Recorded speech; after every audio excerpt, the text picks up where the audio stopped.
Virgen y estuvo allí en la tierra esos 33 años, discutía con los fariseos, con los doctores de la ley, con los escribas, y ellos no alcanzaban a entender cómo él, teniendo menos de 50 años, Abraham había visto su día, como bien claro se lo dice en cierta parte.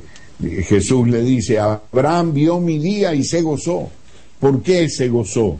Porque le dio el pan y el vino, que son símbolos de la cena dominical, que son símbolos de la comunión. Entonces le dio pan y vino, quiere decir tú vas a tener, o tú tienes en este momento comunión conmigo.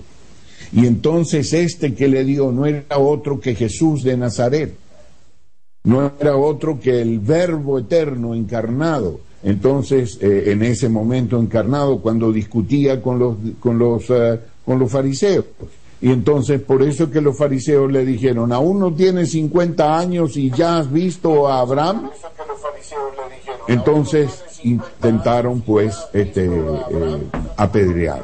Bueno, esto es en torno, pues, a la clase de sacerdocio que se llama según el orden de Melquisedec, y que los lectores de la Biblia, los oyentes, pueden hallarlo con relativa facilidad en algunos capítulos de Génesis, y principalmente explicado en la epístola del apóstol Pablo a los hebreos.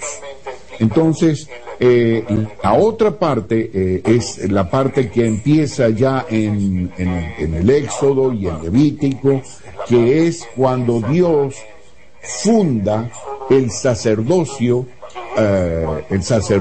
de tipo arónico, ¿verdad? De tipo arónico, según el orden de Aarón, que es digamos, el padre de los sacerdotes, porque allí se inicia el sacerdocio terrenal, porque era necesario tener un sacerdocio terrenal, porque en ese momento Dios había dado la ley por medio de Moisés. Entonces había que tener unas leyes del sacrificio y tenían que ser cumplidas en detalle. En detalle, porque la justicia de Dios estaba involucrada en todos esos hechos, acontecimientos, en todas esas acciones, y de manera tal que Dios, pues, le dio a través de Moisés 630 mandamientos, ordenanzas y otros tipos de mandamientos, valga la redundancia, que se expresaron de distintas formas.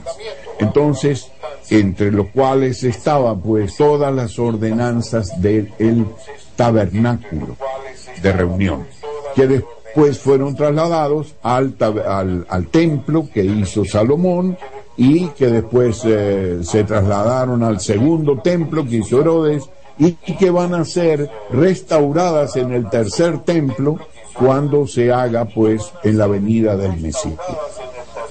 Estas ordenanzas del tipo del orden arónico son leyes, pues, del sacrificio principalmente, que tienen que ver cómo tenían que tratar a la víctima. Por cierto, hay una cosa muy importante que el lector común no percibe, y muchos estudiosos de la Biblia tampoco, pasan por alto, y es que el sacrificio propiamente del animal no lo hacía el sacerdote ni el sumo sacerdote, sino que lo hacía el oferente. El sacerdote lo que estaba encargado era de recibir la víctima una vez que había sido degollada, y recoger la sangre, y de allí en adelante se encargaba de todas las ordenanzas del sacrificio. Pero quien degollaba a la víctima y quien le imponía la mano sobre el testuz al animal, previamente confesando sus pecados, y hacía por medio de la imposición de manos transferencia de pecado al animal, y lo degollaba, era la persona que ofrecía el sacrificio, era el pecador. No era el sacerdote. El sacerdote tenía que presentar su animal por sus pecados personales, lógicamente, pero no podía degollar a un animal a nombre de otra persona. Entonces, esto es un símbolo maravilloso que debe ser entendido y apreciado, porque no fueron los pecados del mundo lo que mataron a Jesucristo. Lo que mataron a Jesucristo fueron tus pecados personales, tú, oyente que me estás oyendo. Los pecados míos personales, los míos, fueron los que mataron a Jesucristo, los que lo crucificaron, los que lo llevaron a la cruz.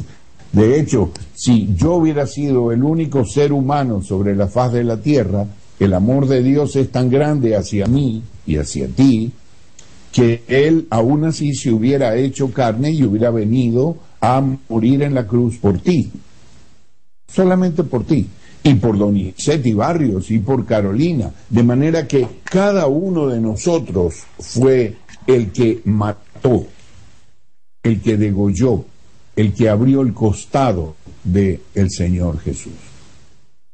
Y esto se manifestaba muchos siglos antes, fue manifestado en las leyes del sacrificio que Dios le dio a Israel, y tenían que hacerlo pues en el sacerdocio.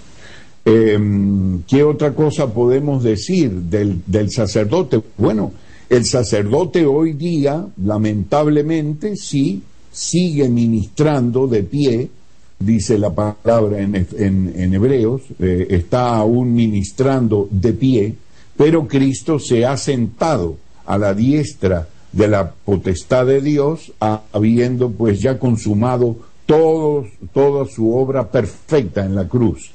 De manera que, lamentablemente, aquellos que no han aceptado, aquellos de la nación israelita que no han aceptado, bueno, ahora el sacrificio está detenido porque no tienen un lugar, pero dentro de pocos años el templo va a ser de nuevo reconstruido y se va a dar inicio al continuo sacrificio de nuevo. Y esto lo va a hacer por autorización del anticristo Israel. Es una cosa tremenda, hasta que entre en el lugar santísimo la abominación desoladora que habló el profeta Daniel, con tiempos muy cortos para la segunda venida del Señor. Pero eso ya es algo que compete al campo profético y que necesitaríamos otro segmento, otro programa para poderlo aclarar convenientemente.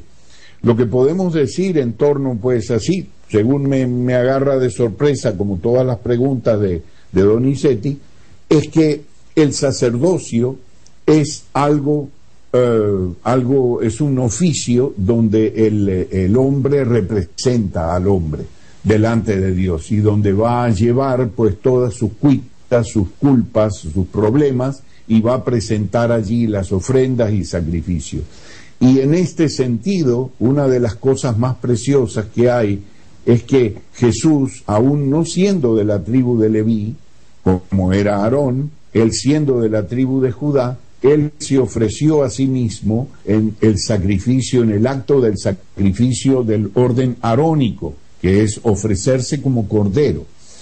Y también entonces, ¿para qué? Para que en todo pudiera ser un fiel y sumo sacerdote, según el orden de Melquisedec. De manera que hoy nosotros tenemos ese fiel y sumo sacerdote que se puede compadecer de nosotros.